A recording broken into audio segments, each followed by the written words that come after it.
नमस्ते बच्चों, मैं सिद्धि हिंदी विद्यालय से आप और अभिभावकों का बहुत बहुत हार्दिक शुभकामनाएं देता हूँ। अभी अपना दूसरा लेसन जो चल रहा था बहुपद, ये पूरा हो गया है। इसके बाद तीसरा लेसन स्टार्ट करने जा रहा हूँ। इससे पहले मैं नाइन्थ क्लास में जो लेसन था, समीकरण थे, उसके बारे में आपको थोड़ा समझा रहा हूँ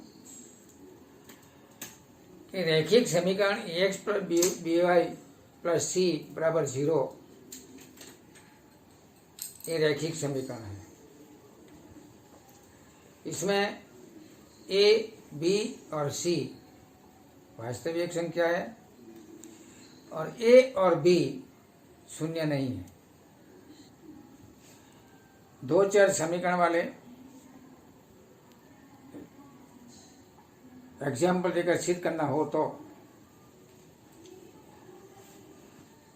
उदाहरण में दो चर एक्स और वाई, इसका युग्म लिया जाता है। ये युग्म सिद्ध करने के लिए एक्स और वाई की कीमत और रैखिक समीकरण उदाहरण के तौर पर मैं आपको समझाता हूँ। चलो अपन एक उदाहरण लेकर समझने की कोशिश करें। उदाहरण में 2x प्लस 3y बराबर 5।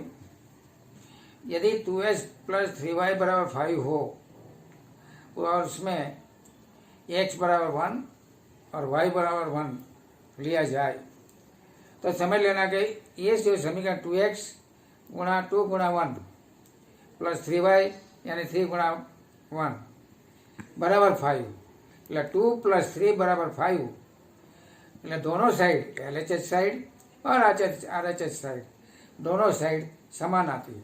इसका मतलब है 2x प्लस 3y बराबर 5 का हल x बराबर 1 और y बराबर 1 होता है।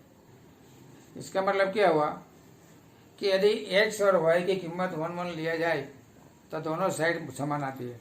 लेकिन दूसरा उदाहरण में देखो, 2x प्लस 3y बराबर 5 में x बराबर 1 और y बराबर 7 लिया जाए तो दोनों का जो बिंदु का मूल्य है ये भिन्न भिन्न आता है। जिसका बिंदु का मूल्य समान आता हो, x और y की मूल्य समान हो तो बिंदु स्थित है और नहीं हो तो बिंदु स्थित नहीं है।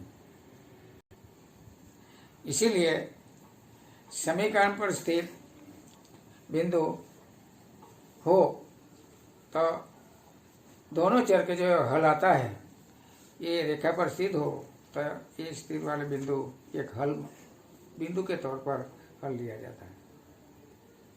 दो चर x और y का समीकरण युग्म का व्यापक रूप a1x plus b1y plus c1 बराबर 0, a2x plus b2y plus c2 बराबर 0 सामान्य करके a1, b1, c1 और a2, b2 और c2 ये सभी वास्तविक संख्या है। यदि दो रेखाएं एक तल में आती हो तो इसकी तीन संभावना है। पहली संभावना, या तो दोनों रेखाएं एक बिंदु में प्रतिच्छेद करती हो। दूसरी संभावना, या तो ये दोनों रेखाएं एक दूसरे को समांतर हो। या तीसरी संभावना, ये समपाती हो। तो आपने देखा होगा कि समपाती का मतलब है एक ही सीधी रेखा में होती है, बाईं ओर से रेखा आती है और दाईं ओर से रेखा, ये दोनों आपस में मिलते हैं, वो बिंदु समपाती बिंदु। पहले दोनों रेखाएं एक बिंदु पर प्रतिच्छेद करते हैं, दूसरी रेखाएं समांतर होती है यानी प्रतिच्छेद नहीं करती है, और तीसरी है समपाती। समपाती का मतलब है बाईं ओर से आते हैं और दाईं ओर से भी आते हैं। तो ये आपको 9 में समझाया था अभी मैं ये जो तीनों के बारे में मैंने समझाया, ये तीनों का मैं ग्राफ पेपर में सम्मिलित करके आपको मैं दोबारा समझाऊंगा उदाहरण देकर। अगर यदि आपको समझ में नहीं आया हो तो वो ग्राफ पेपर पर ध्यान रखकर देखेंगे, अगर समझेंगे तो श्योर आपको समझ में आ जाएगा। और ये जो प्रश्न है बहुत इम्पोर्टेंट प्रश्न है, क्योंकि ये जो समझ में नहीं आएगा ये एग्जाम्पल, तो समझ लेना कि पीछे जो एग्जाम्पल वाला है वो एग्जाम्पल आपको नहीं आएगा। तो बच्चों बराबर ध्यान से समझना अच्छी तरह से। Thank you.